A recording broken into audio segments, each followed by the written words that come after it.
Okay, Cúrsaí Airgeadais. A cháirde tá fáiltriúb Líneanmh ag an Seimineáir déarnach san Sraith Seimineáir Ghnó Ag Buanú Gnó Géarchéime. So an Neomhtamas Gaeltachta Sraith Seimineár Gréasáin Arbert Géarchéime. Tá tríis bliain róchar fún le éfa Covid agus gacha tháinig leis, agus tá cúis dóchas bhagan den todhaí go cumúdáas go garid, ach nabach Ainmníodh mat go cheappa nach mé éoncheo agin le cainteoirí Seimineáir ní le fé cear lá go dtí go mé mBreatimeacht linn. So tánear cúnagus takeíocht le fáil ón Údarás, ón Chuir Gnó faoin scéim mentoracht, gus sos go takeíocht airgid sos go 9 míle tá muid an thórthuid le cúnthairt go Gnó amach Seimineáir. So you're all very welcome today to the final seminar in the series of how to sustain your Gaeltachta business in a time of crisis. Today we're going to focus on how to sustainably scale your business in a time of crisis. We're after putting in and enduring a very tough year with COVID and all that came with it. And there is reason for hope that we will come out of it quite soon. But for those of you that might think we'll have nothing to talk about in the new year, don't worry, there's only 24 days until Brexit is here. So in the Údarás, we have plenty of support and help that we'd like to offer you, from business advice in the mentorate scheme under financial support up to 9,000 to help your business grow in the new year. So today, chun leart níos mó faoi seo, tá couplas annually tucisteach ar a panel agus tá Ben McGonagle ó Fáisc Miotail Éireann Irish Presence agus tá sé sin chun seasamach sa marga damda agus bé sé lo cuid gan na pointí roinn ar ceachaí le hí seasamach sa marga damda. In sin lean mu ar le Mícheál Ó Scahan sin Stiúradh le taxation crow agus bé sé sin a caint faoi na dúshláin atá rith cóchtaí agus é de gasportáil. Agus deire bé aine ní choirín linn si Stiúradh síntrach í aine I abóg taide agus farbathe le alchorms. Agus bé ceist na praiticiúil faoin na conraithe atá le Breanú agus sib a Breanú so duna Gnó faoi Breatimeacht agus Covid. So today we have some special guests in that are experts in their fields to help us look at how to expand our business during these times. So today we're going to start with Michael. He's a director, it's with Ben we're going to start today actually, and he's responsible for business planning and risk analysis with Fáisc Miotail Éireann Teo. Ben comes with us with great experience and he's been part of the Irish Manufacturing and Engineering Team of the Year in 2020. So he's going to focus in on some of his practical experience that he has in his strategic planning with the organisation, as he deals with a lot of finance, looking at strategy and company direction, growth and expansion and branding. So I'll hand over to you, Ben, if you want to switch on your presentation and we'll just go through it. That's great. Thank you very much, Noreen. Good morning, everybody. I'd just like to say thanks to, I suppose, for Cliona for helping organise this. Thanks, I think, to Cathal O'Gallagher, our local man here in Údarás, who got me involved in this, and thanks in general to Údarás for being for the proactive approach in arranging this series of webinars. Very timely and very useful way to spend an hour every couple of weeks just to take stock and to hear views of different companies and different people. And even if you only take one little snippet away from it, then it'll be worthwhile. So I am just going to go through some slides today, just on standing out from the crowd in a global market. So just to introduce Fáisc Miotail Éireann Teo, we trade, I suppose, internationally as Irish pressings, and up to 90–95% of our output is for the export market. We specialise in design and manufacture of tooling and metal components for the automotive industry. Tooling is one that catches people out. I suppose before I came here as well, without an engineering background, I would have thought tools were hammers, chisels, and the likes. Tooling is actually it's a large piece of engineered equipment that goes into a mechanical press, and that press then operates to produce parts, various parts and components for the automotive sector. The company was formed in 2005 by Declan and Brendan Ward, two natives of Kincasla, and with the help of Údarás, they set up here on the Údarás industrial estate here in Gweedore. The brothers had been away, I suppose, working abroad, and had seen what the kind of standards were in the industry, and thought that they could do just as well or even better setting up on their own. So they came back and yeah, why not set up in Donegal? And it's a very timely story, I suppose, with all the companies that are looking at their options of moving home at the minute. We have over 70 employees here at the minute. Obviously, there was a short-term layoff during the initial COVID crisis, but thankfully that was only for a term of 5 or 6 weeks, and we're back up to full employment again. We're a tier 1 and tier 2 supplier, so that just means we supply directly and indirectly to most of the major car brands across Europe. So your Audis, BMWs, Aston Martin, Jaguar Land Rover, Honda, Nissan, all of those. So we're a well recognized and respected brand across. So just some characteristics that I see of the current global marketplace. The world has never been smaller. Travel, well, pre-COVID travel has never been easier. Markets are easily reached now. So obviously the implications of that is that the marketplace has never been bigger. On the downside of that is that competition has never been so intense. So as you open up to larger markets, you're opening up to more competition.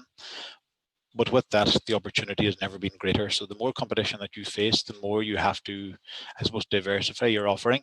And it forces you to maybe think outside the box a little more and go after, I suppose, the more differentiated or niche elements of your product offering.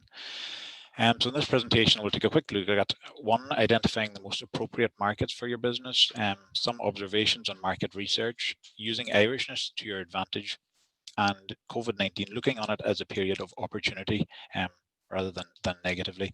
And then, we'll go through some slides of how we try to stand out from the crowd here at Fáisc Miotail Éireann. So identifying appropriate markets for your business, it's not always obvious what the market that you're looking to enter into. I suppose we took a real look at this in early 2019. We got the news that Honda, one of our major customers, was departing the UK, primarily because of Brexit. But that, I suppose, forced us to take stock that we'd probably become a little bit complacent. We had a good customer there, everything was going fine, and it was only when that bombshell news came that we kind of had to think outside the box a little bit. So ask yourself what it is you're trying to achieve. Are you trying to reduce exposure to Brexit? Are you trying to spread your customers more across a bigger geographical area? Is it across different sectors? So that's another area we're looking at. We're talking to the likes of Irish Rail at the minute. We're doing some stuff for electrical engineering companies. So I suppose reducing your exposure to individual markets. Are you looking to increase turnover or profitability? Sometimes, as they say, turnover is vanity, profit is sanity. Chasing business without a clear focus can be dangerous if you just go after turnover. So it's just something to be conscious of. Today's decisions are tomorrow's history. That's a common phrase. It's just that, don't just always think, oh, well, that's the way it has always been and that's the way it always has to stay. You have to be agile. You have to be able to pivot your business, and the decisions you make today will, I suppose, shape where your business is going to be in the future. So don't be confined by what you've done in the past. Be aware of cultural differences. Some markets are easier to work in than others. We find that as a major exporting business, that we find some markets are just more difficult than others to get into. And you need to be mindful also of the cultural differences of doing business with the wrong markets. So you've seen in the news, I'm sure, different companies that have entered into markets with questionable, say, human rights issues and things like that. So you need to be careful in that regard, and obviously utilize the available supports. There's any amount of supports available from Údarás that you can speak to your DA about. And also, I suppose, the Enterprise Ireland, the in-market specialists, they have specialists in each individual market and country that have local access and information that you mightn't otherwise get. Just some observations on market research. Listening is the first one before you do anything. Your current customers have more insights than any market research exercise that will be able to provide. So just take that time to listen to what your customers are saying, be that good or bad.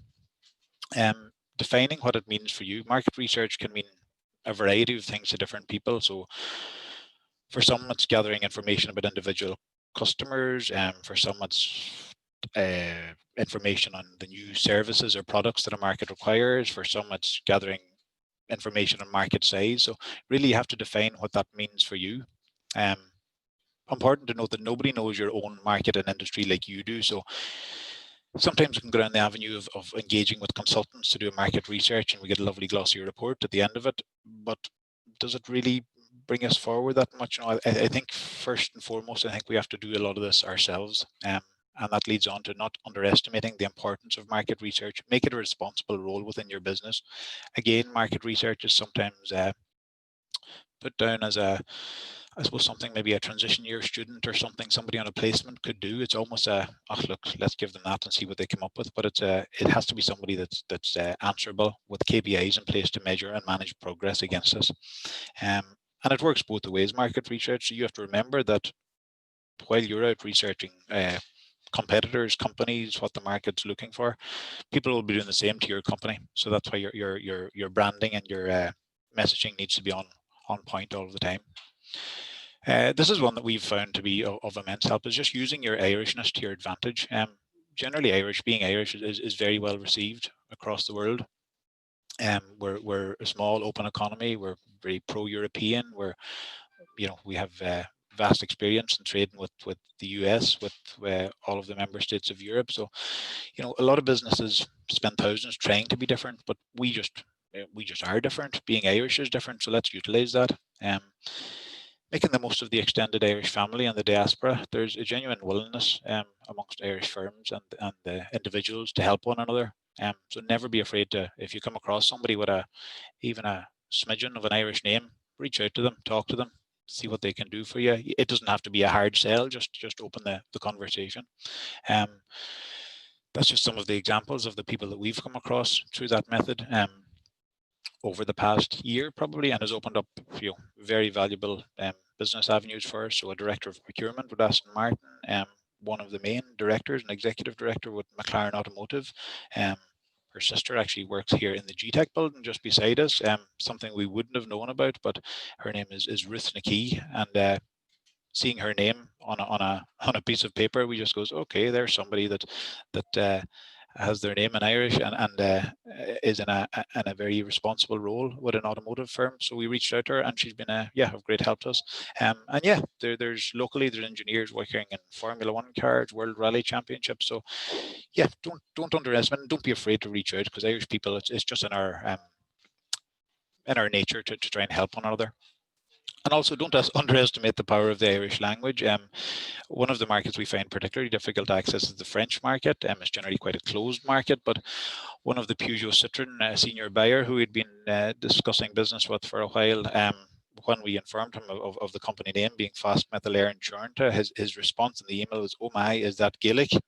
And being a native of Brittany, he found this fascinating, and it just opened up an avenue of conversation that's still ongoing. So use Irishness to your advantage.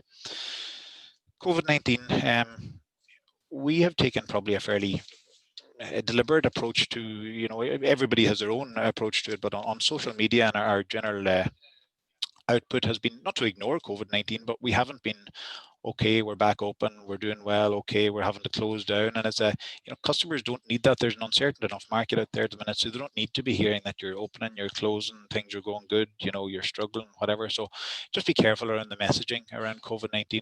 For us, we see it as a period of huge opportunity.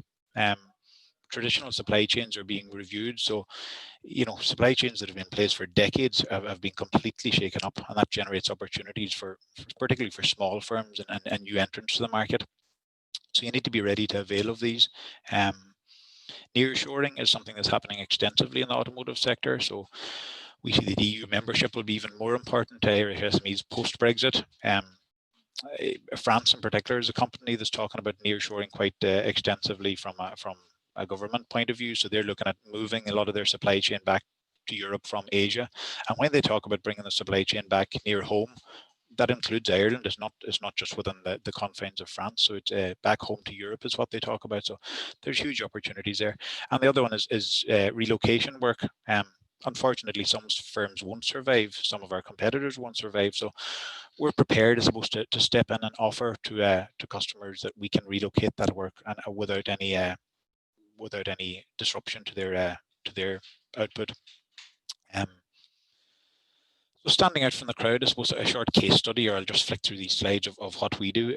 Focusing on the detail is critical. Our output has always been recognised as being of exceptional quality, so we're recognised globally from all, as you'll see from all of our customers, that our output is at a very high level. But I suppose when I joined the company 2 years ago now, our branding and online presence wouldn't have matched that. So, you know, if people asked for your website, I was reluctant to even give it to them because it just didn't match the quality of our output. So instead of directing them to something that, yeah, if they visited, I think that would have been the end of the conversation. We actually just took down our website and yeah, with the help of Údarás funding, we started redeveloping our website and get that up to the same level of high quality output that our business does. So that goes across the board, from your logo to your website, the content you share online, your letterheads, your emails, all of that has to be consistent across the board. So I suppose the kind of phrase that captures that is, if you want to play big, you have to act big. So, you know, you have to put across your branding as being at high end if you want people to believe in your product. So standing out from the crowd, you'll see there just the difference in the logo that we prepared.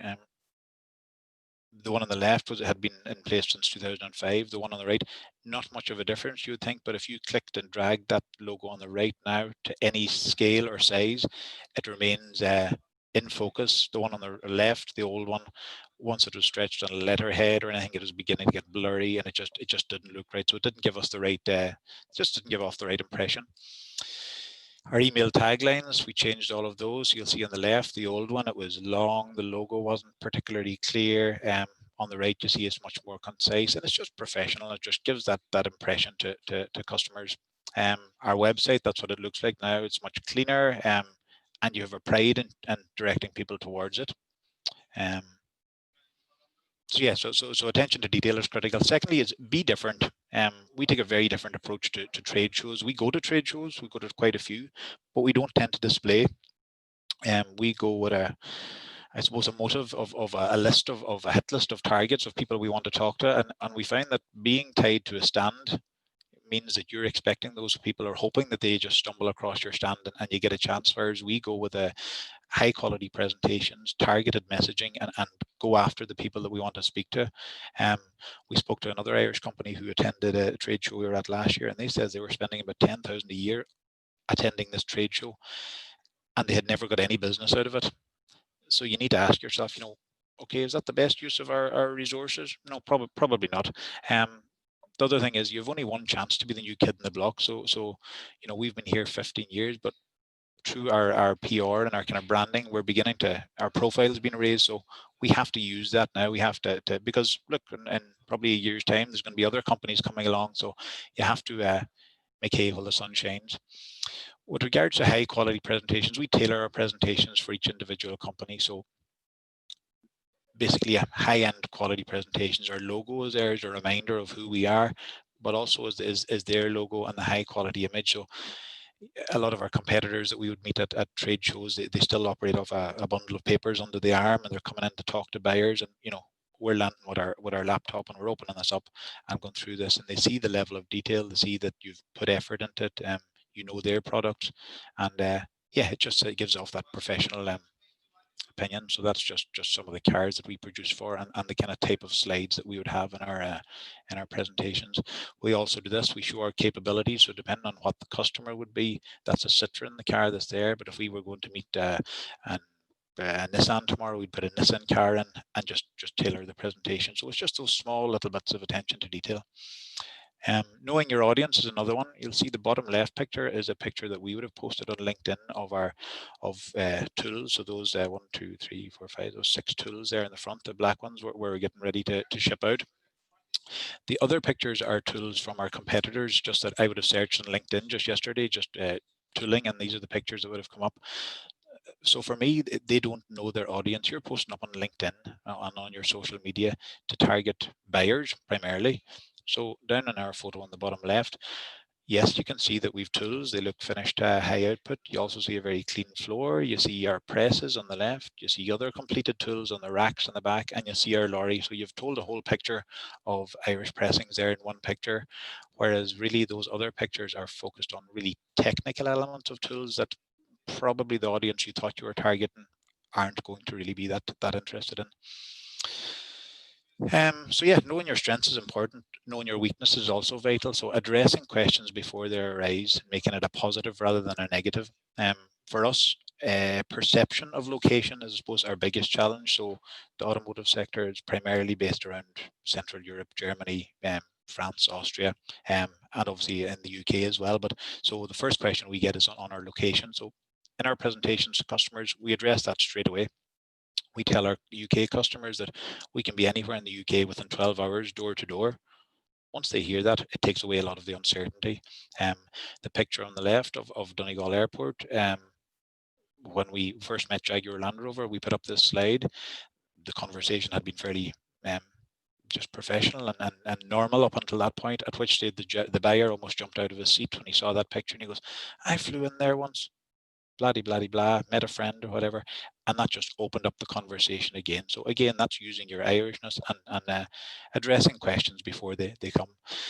Again, taking the sting out of the peripherality question.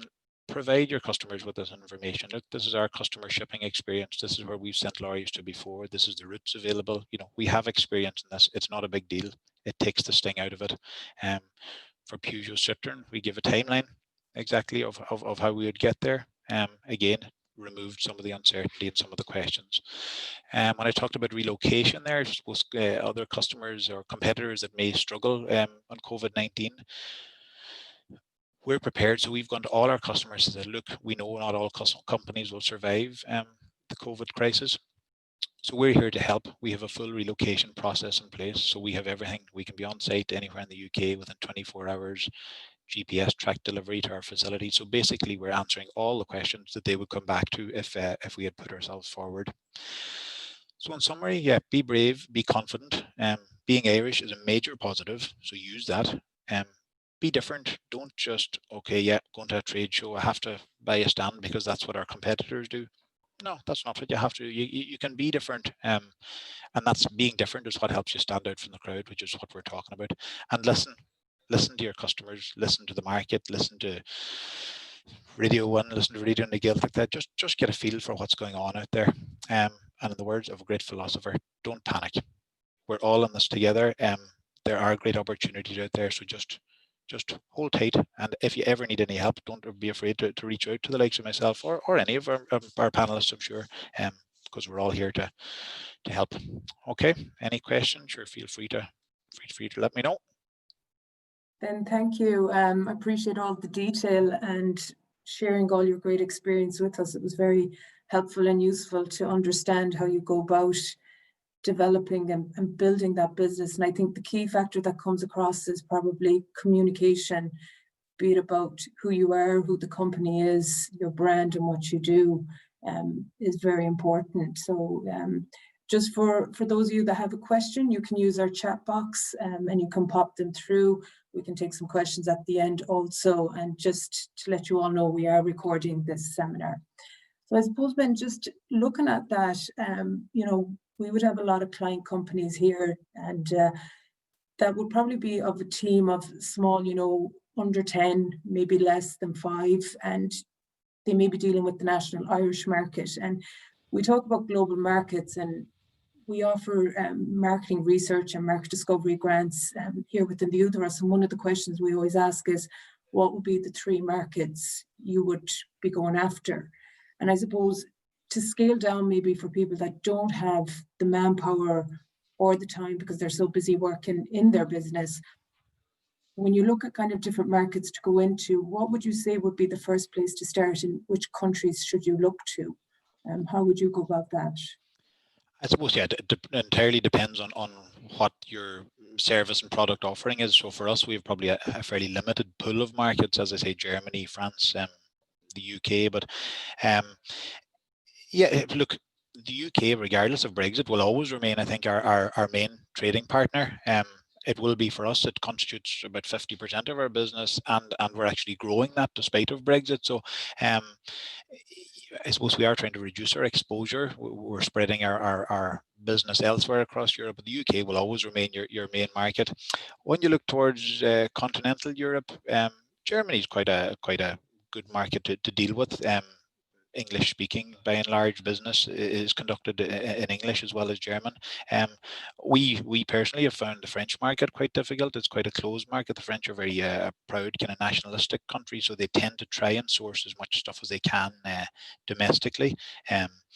So yeah, it's difficult. And then for us, Eastern Europe has become a much bigger market as well. We've got the likes of Slovakia, Czech Republic, Poland, and places like that who are, I suppose, similar in mindset. They're smaller, emerging European economies, similar to what Ireland has been over the last 30 years. So they see probably great similarities with us. So they're maybe more likely to offer us opportunities in that. And yeah, we've recently secured work for Mexico as well, which shows that if your quality's right, you can be competitive anywhere.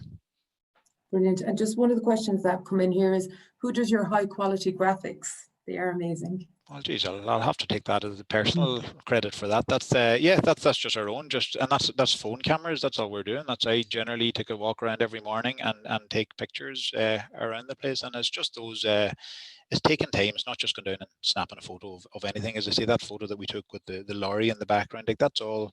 You're telling a bigger story. Every picture you post online is telling a bigger story. So I give the other examples of those other 3 pictures, which our competitors would have thought, oh look, we've put up a good tool online, but even to me, I wouldn't have a clue what that is. So you just now the last picture there that you're seeing at the minute is an Údarás picture, I believe, but I did get permission to use it, don't worry.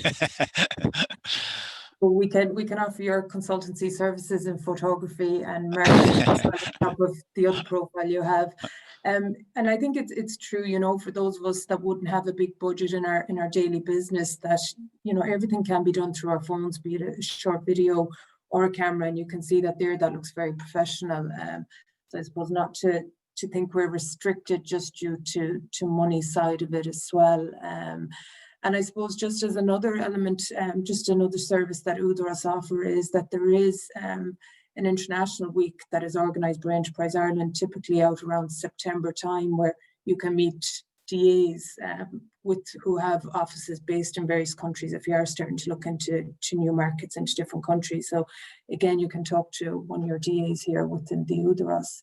So Ben, thanks a million. We'll keep an eye on the chat box. If any questions come up, in the meantime, we'll address them at the end. Will you be staying with us? Yeah, I'll be here, yeah. Perfect.